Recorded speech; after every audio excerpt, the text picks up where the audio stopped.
Hello, അസ്സലാമലൈക്കും. ഇന്ന് ഒരു നല്ല അടിപൊളി ചായയുടെ റെസിപ്പിയാണ്.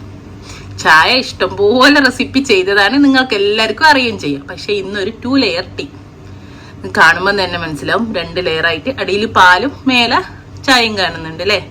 ഇതെങ്ങനെയാ ചെയ്യാൻ നോക്കാം. സിമ്പിളാണ്, ഒന്നുമില്ല, എല്ലാ കുട്ടിയൊക്കെ വരെ ചെയ്യാം. ഒരു 2 കപ്പ് പാല് തിളയ്ക്കാൻ വെച്ചിട്ടുണ്ട്. അത് നന്നായിട്ട് തിളക്കട്ടെ.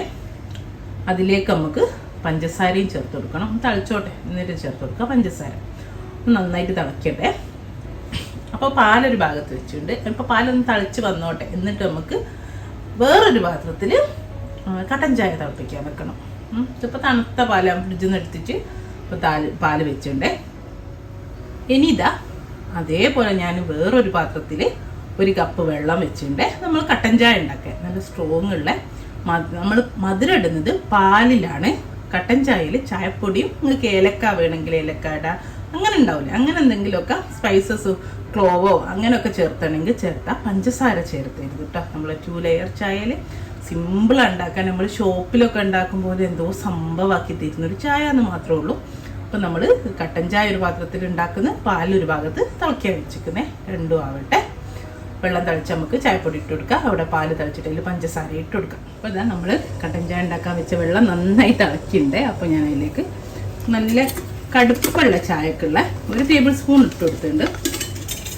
അപ്പോൾ ഇതാ ഒരു 1.25 ടേബിൾ സ്പൂണോളം ഇട്ട് കൊടുത്തിട്ടുണ്ട്. നല്ല കട്ടി വേണമെന്നുള്ളൊരു 1.5 ഒക്കെ. ഞാനിതാ ഒരു 2 ഏലക്കായ ഇട്ടുണ്ട്. ഏലക്കായ ഒരു നിർബന്ധമില്ല കേട്ടോ. ഇതൊന്നും അവിടെ നിന്നാകട്ടെ. കുറച്ച് കട്ടിയുള്ള പൊടിയാണ്, അതുകൊണ്ടൊന്ന് വേവാനുണ്ടാവേ. വലിയ തരിയുള്ള പൊടിയല്ലേ. അതേപോലെ പാലും ഇവിടെ തിളയ്ക്കുന്നുണ്ട്. അപ്പോൾ ഇതാ നമ്മളെ പാല് തിളയ്ക്കുന്നുണ്ട്. പാലിലേക്ക് പഞ്ചസാര ചേർത്ത് കൊടുക്കുക. പഞ്ചസാര ഇട്ടാങ്കിൽ മാത്രമേ നമുക്ക് 2 ലെയർ ആയിട്ട് കിട്ടുള്ളൂ കേട്ടോ. പഞ്ചസാര ഇടാത്ത ചായ ഉണ്ടാക്കാൻ പറ്റത്തില്ലേ. പഞ്ചസാരൻ്റെ കോൺസെൻട്രേഷൻ നമ്മൾ ആ ഡെൻസിറ്റിക്ക് അനുസരിച്ചാണ് ഈ ചായയും ഈ പറഞ്ഞല്ലോ 2 ലെയർ ആയിട്ട് കിടക്കുന്നത്, വേറെ ഒന്നുമില്ല.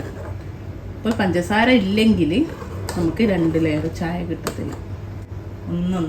രണ്ടൊന്ന് തിളക്കട്ടെ.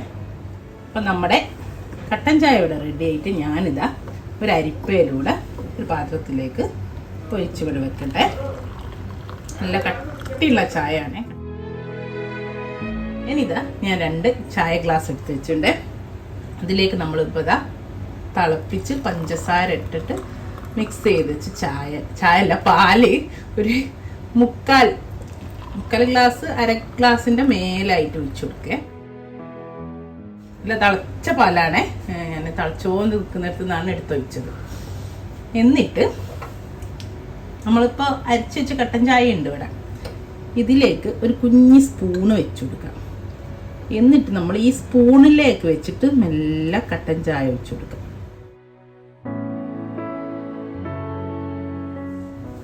അപ്പം കണ്ടോ, എല്ലാവർക്കും കാണാമെന്ന് വിചാരിക്കുന്നില്ലേ. 2 ലെയറായിട്ട് ചായ കിടക്കുന്നു, കണ്ടില്ലേ. ഇതാണ് നമ്മളെ ഡബിൾ ലെയർ. ഇത് കാരണം അടിയിൽ പഞ്ചസാര ഉണ്ട്, മേലെ പഞ്ചസാര അല്ല. ആ ഒറ്റ റീസൺ കാരണമാണ് ഇങ്ങനെ കിടക്കുന്നത് കേട്ടോ. ചായ ആണ്, ജ്യൂസാണ്, എല്ലാം ജ്യൂസ് ഞാൻ ചെയ്തിട്ടുണ്ട് മുമ്പ്. എല്ലാത്തിനും ഒരേ റീസണേ ഉള്ളൂ. പഞ്ചസാരയുള്ള ഡെൻസിറ്റി കൂടുതലുള്ള ലിക്വിഡ് അടിയിൽ കിടക്കും, അതിൻ്റെ മേലെ നമ്മൾ പഞ്ചസാര ഇല്ലാത്തത് ഒഴിച്ചാൽ അങ്ങനെ കിടക്കും. ആ ഒരു ഇതേ ഉള്ളൂ. ഇനിയിപ്പോൾ തിരിച്ചിട്ട് നിങ്ങൾക്ക് കട്ടൻ ചായയിൽ പഞ്ചസാര ഇട്ട് നന്നായിട്ട് ഒഴിച്ച് അടിയിൽ ഒഴിച്ചിട്ട് മേലെ തിളപ്പിച്ച് പാലൊഴിച്ചാൽ അതും കിട്ടും. 2 ടീ നമുക്ക് ഡാൻസിങ് ടീ എന്നൊക്കെ പറഞ്ഞിട്ട് നമുക്ക് ഹോട്ടൽസിൽ നിന്നൊക്കെ കിട്ടാറുണ്ട് അതേപോലെ ചായ അല്ലേ. 2 ബിരിയാണി ടീ എന്നൊക്കെ പറഞ്ഞിട്ട് കട്ടൻ ചായ അടിയിൽ മേലെ പാലൊഴിച്ചിട്ട് കിട്ടാറുണ്ട്. ഒക്കെ ഇതുപോലെ ചെയ്യുന്നതാണ്, ഒരു പ്രശ്നവും ഇല്ല കേട്ടോ. ഇനി നമുക്കിത് കുടിക്കുമ്പോൾ എന്ത് ചെയ്യാം, മിക്സ് ചെയ്തിട്ട് കുടിക്കാം. എത്രേ ഉള്ളൂ, സിമ്പിളാണ്. എല്ലാവരും ഒന്ന് ട്രൈ ചെയ്ത് നോക്കൂ കേട്ടോ. ഇൻഷാ അല്ലാഹ് നല്ലൊരു വീഡിയോ ആയിട്ട് നമുക്ക് വീണ്ടും കാണാം. താങ്ക്